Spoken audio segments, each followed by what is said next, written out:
thank you very much. It's an honor to have the President of Ukraine with us.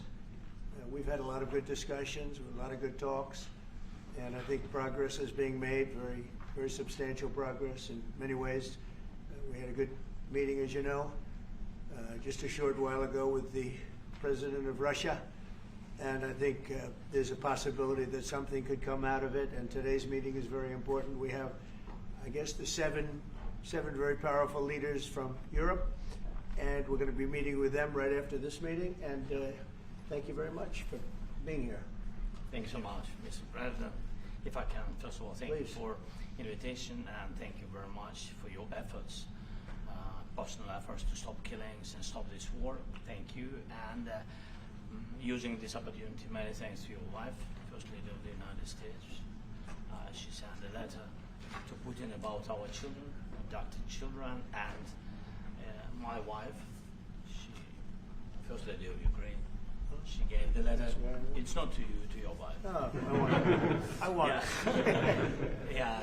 So we are saying this sensitive topic, yes, please. And thanks to our partners, and that you supported this format, that after our meeting we can have leaders who are around us, UK and France, Germany, Italy, Finland, EU, NATO, I mean all partners around Ukraine supporting us. Thanks to them, and thank you very much for invitation. Thank you very much for being here. President Trump. Yes, Peter, go ahead. Thank you, President Trump. So, President Zelenskyy, you say in a post on X today, Russia must end this war, which it itself started. President Trump, you say President Zelenskyy of Ukraine can end the war with Russia almost immediately if he wants to. Which is it? Yeah, I think that's true. I think they'll. We're going to have a meeting. I think if everything works out well today, we'll have a trilat, and I think there will be a reasonable chance of ending the war when we do that. And is this the end of the road for American support for Ukraine? Is today's meeting deal or no deal? I can never say that. It's never the end of the road. People are being killed, and we want to stop that. So I would not say it's the end of the road. No, I think we have a good chance of doing it. It's been almost 4 years now that a lot of people were killed last week. A lot of people last week. I mean, millions of people killed, but a lot of people last week for whatever reason. A big number, a lot of soldiers, on both sides. And I know the president, I know myself, and I believe Vladimir Putin wants to see it ended. And as you met with Putin on Friday, today you got President Zelenskyy here. As you listen to Russia and Ukraine, which side has the better cards? Right Well, I don't want to say that. I'm just here to be. Look, this isn't my war. This is Joe Biden's war. He's the one that had a lot to do with this happening, and we want to get it ended. And we want it to end good for everybody. We want it to end good. The people of Ukraine have suffered incredibly. President Zelenskyy, are you prepared to keep sending Ukrainian troops to their deaths for another couple years, or are you going to agree to redraw the maps? Thank you for your question. So, first of all, we live under each day attacks. You know that today have been a lot of attacks and a lot of wounded people, and the child was dead, small one year and a half. So we need to stop this war, to stop Russia, and we need support, American and European partners, and we will do our best for this. So, and I think we show that we are strong people, and we supported the idea of the United States, of personally of President Trump, to stop this war, to make a diplomatic way of finishing this war, and we are ready for trilateral, as President said. This is a good signal about trilateral. I think this is very good. Thank you. Mr. President, if the peace deal will be achieved, are you going to be willing to send American peacekeepers to Ukraine? Well, we're going to work with Ukraine. We're going to work with everybody, and we're going to make sure that if there's peace, the peace is going to stay long term. This is very long term. We're not talking about a 2-year peace and then we end up in this mess again. We're going to make sure that everything's good. We'll work with Russia. We're going to work with Ukraine, and we're going to make sure it works. And I think if we can get to peace, it's going to work. I have no doubt about it. Your team is talking about Your team has talked about security guarantees. Could that involve U.S. troops? Would you rule that out in the future? We'll let you know that maybe later today. We're meeting with 7 great leaders of great countries also, and we'll be talking about that. They'll all be involved, but there'll be a lot of help when it comes to security. There's going to be a lot of help. It's going to be good. They are first line of defense because they're there. They're Europe, but we're going to help them out also. We'll be involved. Yes. Vladimir Putin mentioned that the war will not end without addressing the root causes of this war. Have you had an understanding what are the root causes of this war? Well, look, the war is going to end. When it ends, I can't tell you, but the war is going to end, and this gentleman wants it to end, and Vladimir Putin wants it to end. I think the whole world is tired of it, and we're going to get it ended. It was, I've done 6 wars. I've ended 6 wars, and I thought this maybe would be the easiest one, and it's not the easiest one. It's a tough one. A lot of reasons for it, and they'll be talking about it for a long time. But they'll be talking about the others. Look, India, Pakistan. We're talking about the big places. When you look at, you just take a look at some of these wars. You go to Africa and take a look at that. Rwanda and the Congo, Republic of the Congo. That's been going on for 31 years. And so we've done a total of 6, and we really have 6, not including the fact that we obliterated, and it turned out to be a total obliteration, the nuclear, as you said, the future nuclear capability of Iran. And this one, I think we're going to get solved also. I feel confident we're going to get it solved. Like guarantees or like special envoy put forward. Thank you, Mr. President. Can you tell us about your conversations with European leaders and what they need to see to support an end to the war? Yeah, well, we're going to be meeting with a great representative group and 7 very powerful, very big countries and great people, all friends of mine and friends of yours. And we're going to have some suggestions made. They want to see peace. They would like to see peace. Go ahead, please. In the red. President Trump, do you think it's fair for Ukraine and for Russia to achieve a lasting and durable peace if Ukraine cedes its territories that Russia hasn't yet conquered? Do you think it's a fair peace for Ukraine? We're going to have a lasting peace. Just to answer the first part of your question, we're going to have a lasting peace. I hope it's going to be immediately. I hope it doesn't have to go on. And I think people of the whole world is going to be very happy when that's announced. Yeah, please. Mr. President, you posted on social media, Mr. President, a very touching letter from the First Lady, and the letter was hand-delivered to President Putin. And it calls for an end to the war, essentially, because of the children and the children's future. Why did the First Lady feel that letter was necessary? Was it because she believes that Mr. Putin is the aggressor in the war? Is a similar letter being hand-delivered to President Zelenskyy? So the First Lady felt very strongly. She's watched the same thing that you watch and that I watch. I see things that you don't get to see, and it's horrible. But when she's got a great love of children, she has a wonderful son that she loves, probably more than anybody, including me. I hate to say it, but she loves her son. She loves children, and she hates to see something like this happening. And that goes for other wars too. I mean, she sees the heartbreak, the parents, the funerals that you see on television. Always funerals. We want to see something other than funerals. No, she felt. It was a beautiful letter. It was very well received by him. And she did ask me to say, she would love to see this end. She would love to see it end. And she says it very openly, very proudly, and with great sorrow because so many people have been killed. Last week, Brian, go ahead, Brian. Yes, sir. I've got a question for each of you. First of all, Mr. President Zelenskyy, you look fabulous in that suit. I said the same thing. Yeah, you look good. I said the same thing. Yeah. Isn't that nice? That's the one that attacked you last time. See, now he's. I remember that. I know. You look wonderful. No, my first question for you, But President you Zelenskyy. are in the same suit. You see, I changed, you are not. Maybe yours is much better. Please. Real quickly, upon peace, God willing we get peace, are you open to holding an election in your country? Yes, of course. We are open for election, yes. We have to do safety circumstances. And a little bit, we need to work in the parliament, because during the war you can't have elections, but we can do security.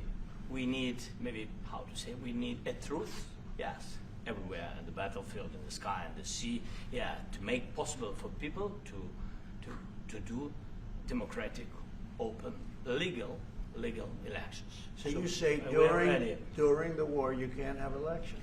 So let me just say 3.5 years from now, so you mean if we happen to be in a war with somebody, no more elections. Oh, that's good. I wonder what the fake You like news this is. idea? No. Speaking of news, I got a question for you. This sounds insane for me even to ask this.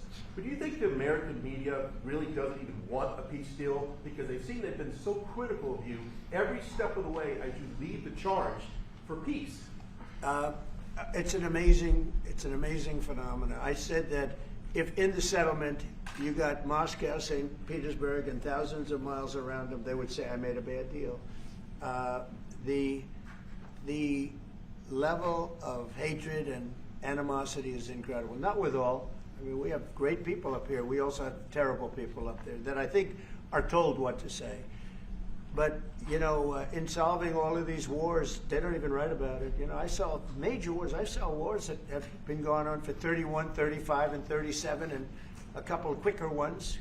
One that was going to go into a full-blown deal very quickly. You know what the one I'm talking about. It was a big one.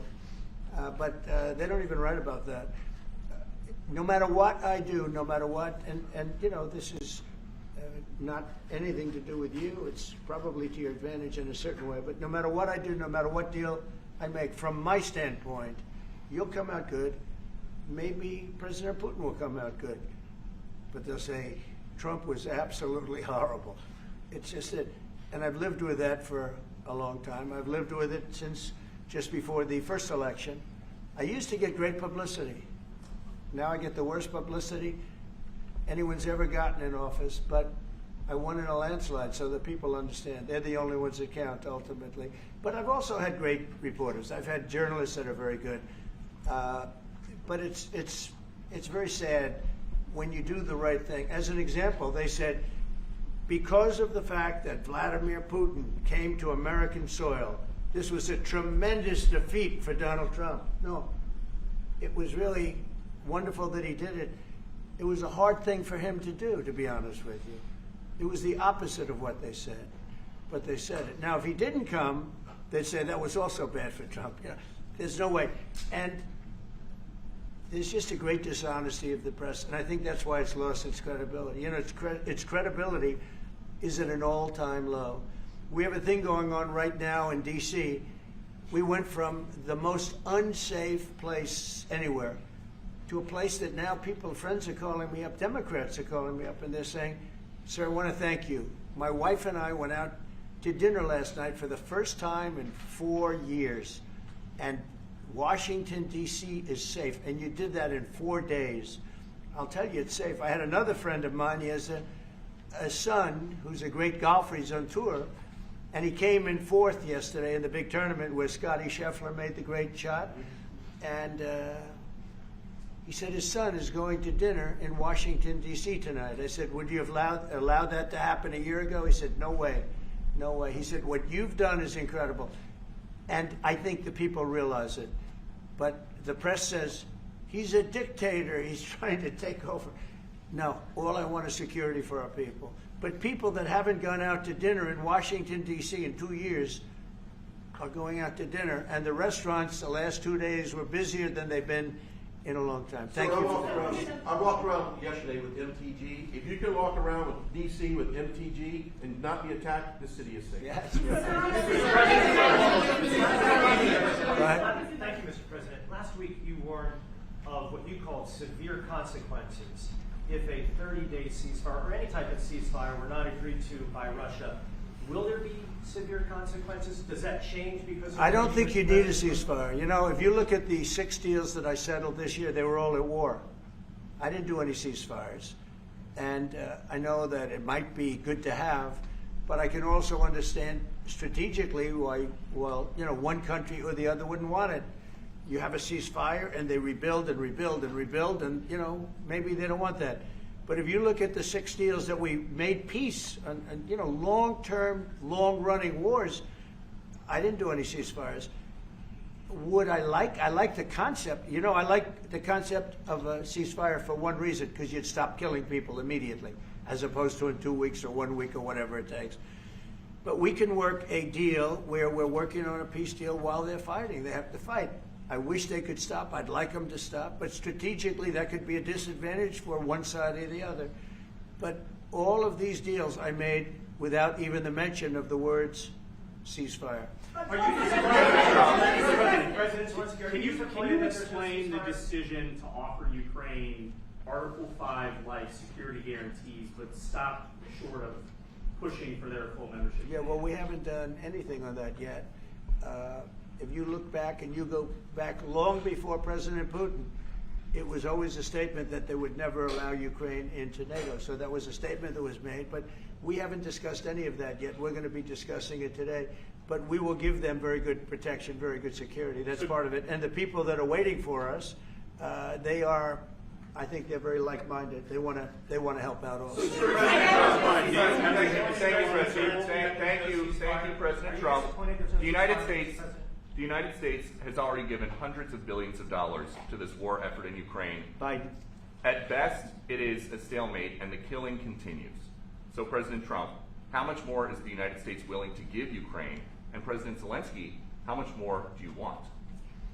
Well, I'll start off just by saying we're not giving anything now. We're selling weapons. This is something before, I guess the number is well over $300 billion. That was under Joe Biden, a corrupt politician, not a smart man, never was. By the way, go back 40 years, he was not a smart man 40 years ago either, but now he's in particular bad.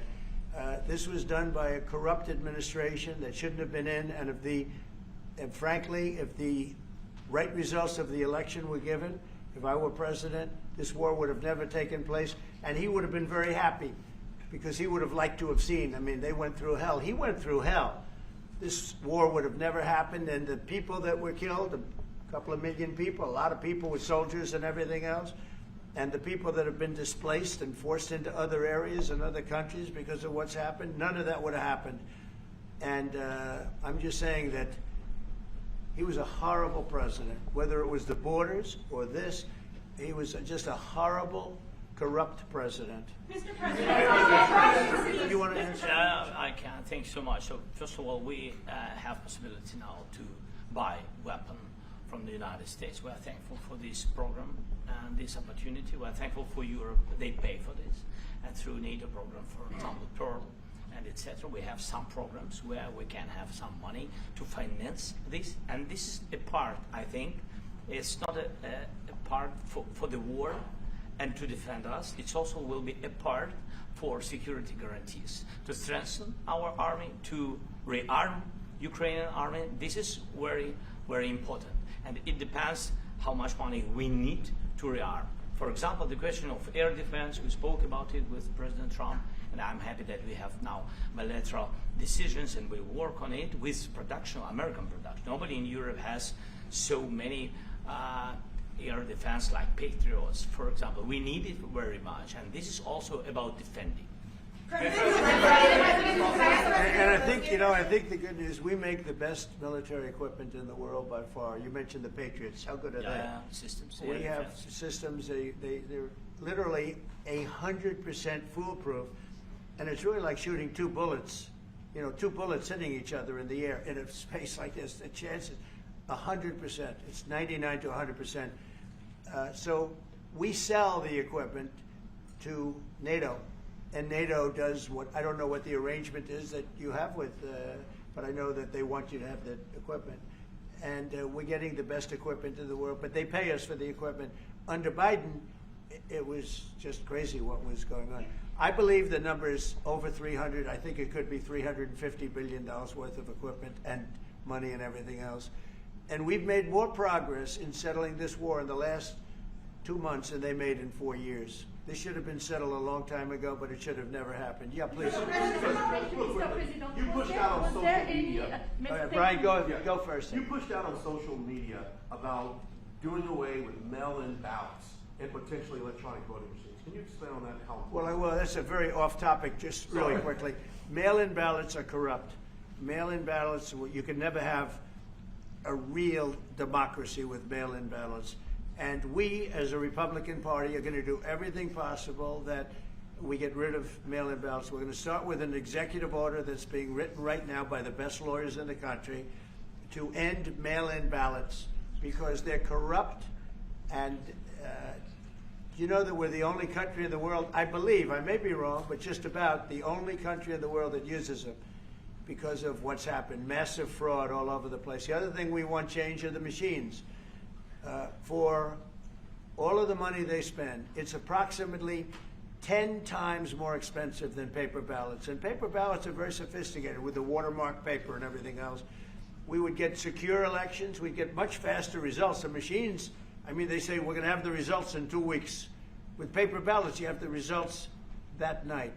Most people, but most people, many countries use paper ballots. It's the most secure form.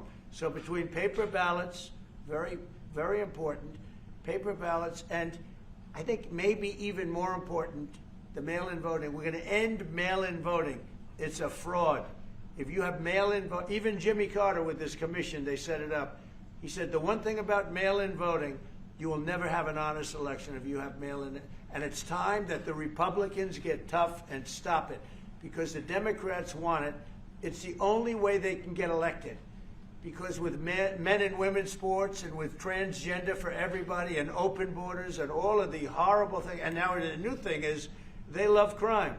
They're fighting me on the fact that I've made Washington, D.C. safe. We're not going to get mugged, beaten up, or killed like all the people you've been watching get so badly hurt. I'm glad, I hate to take your time on this, but I'm glad you asked me that question. Sorry. We're going to stop mail-in ballots because it's corrupt.